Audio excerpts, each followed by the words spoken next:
Hey guys, welcome to Little Miles Advanced Weapon Tactics. Today we're going to be testing whether a tip cut or a stab is better for piercing Gambeson. And today we got our setup here.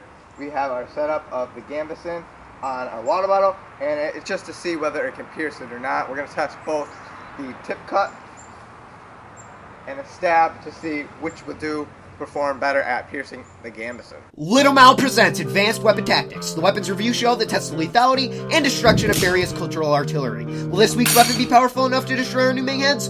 Find out now. Do not try this at home. So our Gambeson has 12 layers of fabric here, and we're going to see whether we can go through it or not. It's like this Chinese silk cloth, and it was historically used behind different plates. So they would have plates. I don't have plates, so I can't really test that. We're just testing the Gambeson here. And, the Japanese would wear it as well. You've seen it in Thran and Algrams when they tested that armor, that Japanese armor. So we're going to do our own little test today. This is mainly just to test how deep it can pierce the cloth. Not really whether it'll be a kill shot or not. But you can kind of get a representation from this kind of a test. So we're going to go for a tip cut.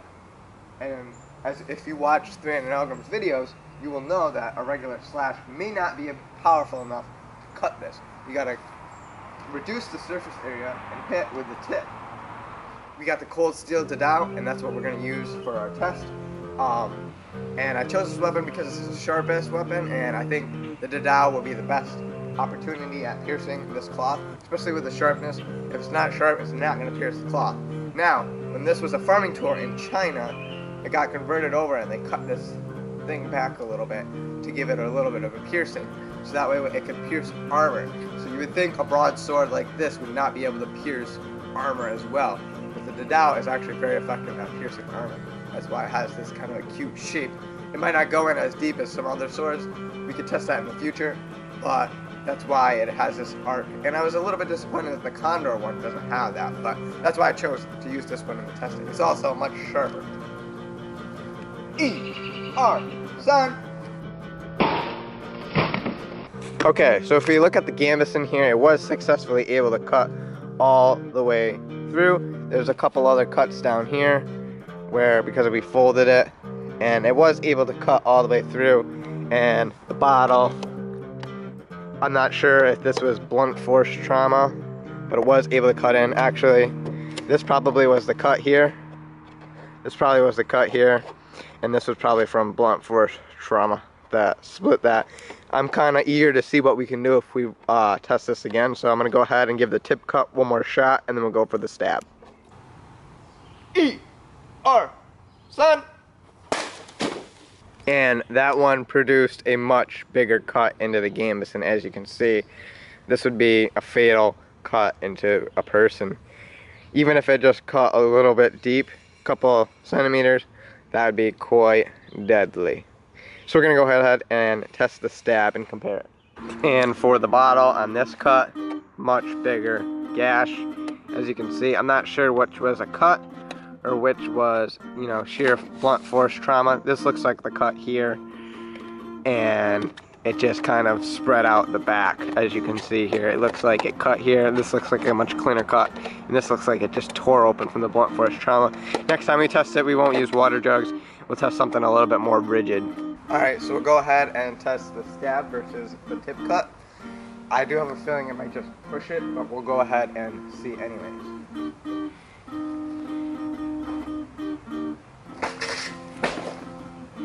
That, I think, performed much better.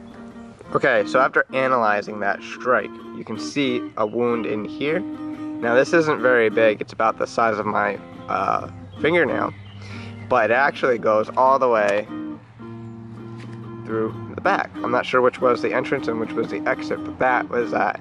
So the stab gives you a more pointed approach, where this gives you a more slashing approach. So here is the bottle, and from the stab it actually just really almost exploded this thing. As you can see, there is no clean cut here whatsoever. It just kind of, from the pressure, floated out, and it's not clean whatsoever. But the stab actually is right about here, and so I do think it did a pretty decent sized cut into the bottle. Okay, so when we analyze the Gambeson here, we can see a slash through here, slash through there, and a slash through there. But my suspicion is that it's cutting through this very effectively, and then it's getting down to something more like this, where it's just barely cutting the cloth, and the tip might not even have been able to pierce the actual bottle itself. But I know these vertical ones here are actually from the stab.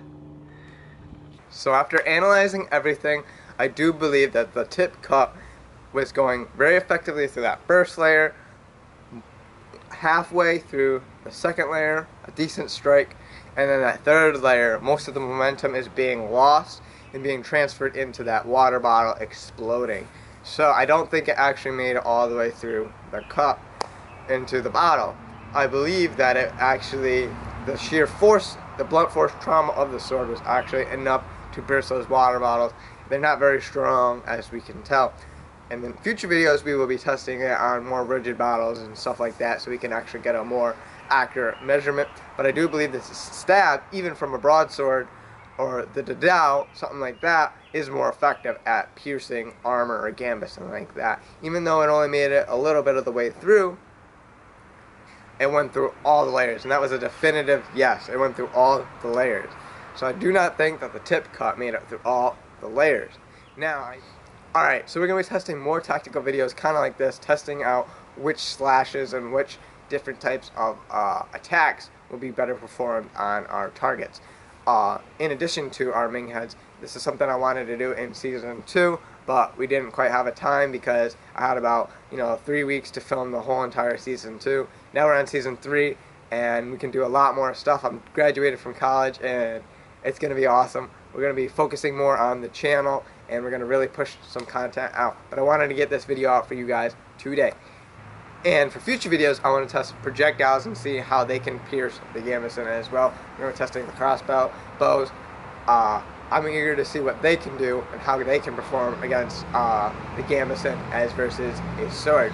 So I think we're going to get a lot more effective if we shot it with a bow and arrow, stuff like that. But we'll see in the future videos. So if you want to see that kind of content, make sure to subscribe and leave a comment what you guys think. You think the tip cut is better for attacking our targets, or do you think a stab is? What do you think from the conclusion that we had here, from the results that we had? What do you think? I think that the stab, but let me know your opinion. Different types of swords are also going to do different types of damages. So a different type of weapon, like a long sword and a European long sword, might perform differently. So we can test that out in the future as well. So if you like this kind of content, make sure to subscribe, leave a like, and comment below. I'll reply to every single comment. And thanks for watching. Make sure to subscribe.